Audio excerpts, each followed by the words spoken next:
guys, thank you so much for clicking onto this video. It really means a lot to me. For today's video, I wanted to do something a little bit different, something that maybe takes me back to some of my older videos. And I was just here writing down, I was journaling and manifesting and stuff, and I just found one of my older notebooks when I would put my notes from the Bible. And I was reading them and remembering, the Word of God and stuff.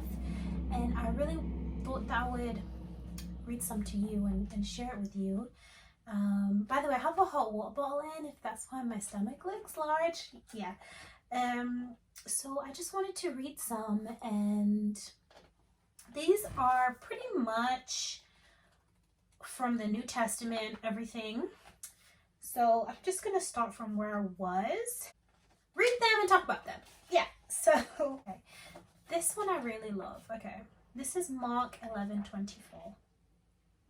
What things you desire when you pray, believe that you receive them and you shall have them. I love that so much because I think whenever I talk to people about manifesting, they're like, oh, here we go again. Like, that's just...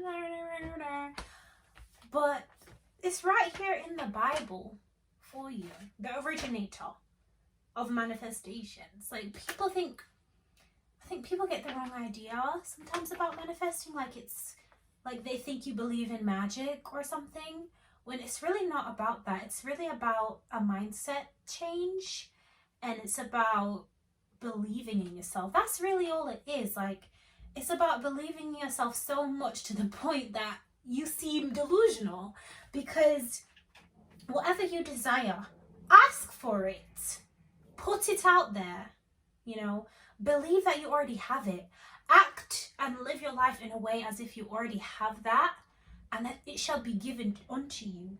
You shall have it, and I just love that so much. Like, it's very powerful, and I want everyone to be able to do that and know how to do it, because it's not just about saying it, it's not what some people think it is. Love your enemies, do good to them which hate you, bless them that curse you, and pray for them which spitefully use you. That is Luke 6:27-28. That's something I had to write down, because that's something that can be really hard. Like, it can be really hard to love someone who hates you. It can be really hard to be kind to others who you feel don't deserve it. But let's just, what I don't like, the phrase that's nowadays is matching energy. Like, matching somebody's energy. Like, okay, so if that person has good energy, you're gonna match their good energy too. Okay, great.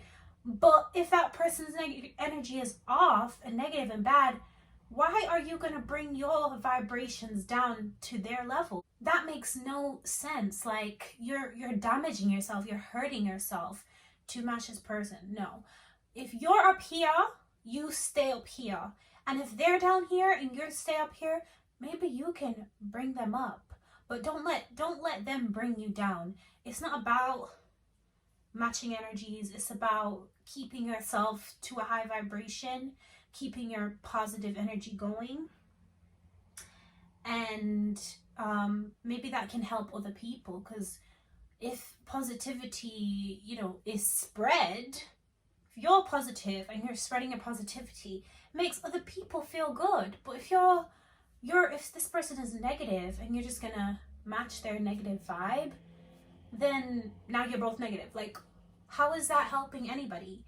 And so, yeah, don't let anyone dull your sparkle, guys. And I'd also like to add here that energy cannot be created or destroyed. It can only be transferred. So allow yourself to be vibrating on a positive energy, and due to the law of attraction, you will more than likely get that positive energy back. We can come across people that seem like really horrible, and one thing that I've learned over the past couple of years is that everyone is the way that they are for a reason. And if someone is is cold and unfeeling and apathetic and cruel. They just seem cruel. I have to think to myself, how did one become such a way? Because children aren't born with hate in their hearts. Babies are not born into the world like that, you know. So you have to think, what happened along the way between then and here that made you like that? And it could have been something horrible that caused a person to be that way, you know. And I feel like we just have to give them a bit of grace, because we don't know what people have been through, what people's day was like. We don't know that, so we should just treat everybody good, and hope that that person can find themselves some healing. If your hand or foot offends you, cut it off and cast them away. It's better for you to enter into life maimed rather than having 2 hands or 2 feet to be cast into the everlasting fire. With that one, I just think, you know, it's not necessarily about I'm going to cut my hand off or I'm going to cut off my foot. It's not so literal in that sense. It could be. It could be. Depends on your situation. But it's saying, like, if there's something in your life which is causing you harm, get rid of it. Why are you keeping that thing or that person in your life that you know is only going to cause you harm? Because you love it? Because sometimes it makes you feel good? Like, but ultimately it's destroying you. It has to go. And these are hard decisions sometimes. They're hard things to do, to cut a thing out of your life that's always been there. But if you know yourself that if this thing wasn't in my life, I'd be so much happier, or I'd be so much further, then you know what you gotta do. Like, you know what you have to do. This one is quite interesting. Do unto others as you would have them do unto you. For if you love those which love you, what thank have ye? For sinners also love those that love them. You have to treat everyone the way that you would like to be treated, and not just the people that treat you good, you know, because sinners also love those that love them. So you're not, you is saying that you are no different from the sinner if you're gonna just show love to those people that love you, you know. And I just think, you know, when you treat everyone good, every person good, you feel good. You have a clear conscience. You know that you wasn't in a wrong in any situation, you know. You can feel good about that. Some of these which are just, I put down just for comfort words, you know. Nothing by any means shall hurt you. Luke 10:19. And then that's also pretty similar to no weapon formed against you shall prosper. And one thing that you should take heed from that is, it's not saying that the weapons will not be formed. It's saying that they won't prosper. So you'll see people, or you'll see something happening and it's trying to destroy you. It's trying to hurt you. It is preying on your downfall, you know. But those things won't ever prosper if you have faith in God. It's all about faith and, you know, not being fearful or doubtful, which is so easy to say, but really when you have faith in God, it is a lot easier. It is easier to not have fear, because why worry when you can pray? Now faith is the substance of things hoped for, the evidence of things not seen. Hebrews 11:1. This one I really wanted to speak about. He that is without sin among you, let him cast the first stone at her. John 8:7.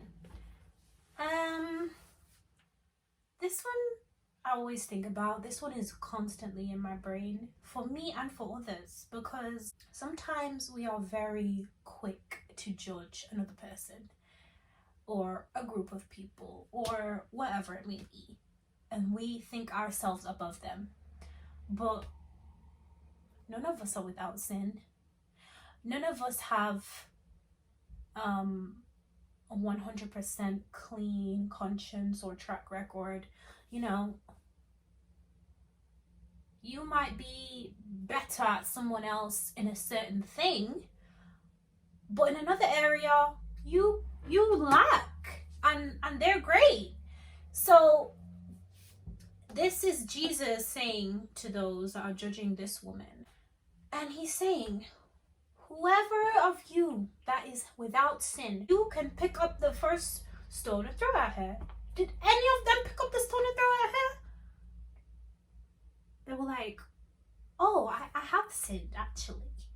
And whoever thinks themselves sinless is a sinner too, because that is the sin of being proud. You know what I mean? And I digress. Okay guys, so I am just gonna end this video now. I have a ton more that I could read. Of course, the Bible is a very large document. But I hope you enjoyed this video. It's really important to me to be able to spread the word of God, and I know that not everybody believes in God, and I know that not everyone watching my videos is Christian, but I know that these words can apply to absolutely everyone in your life, and to be a better kind of person. And so yeah, thank you for watching.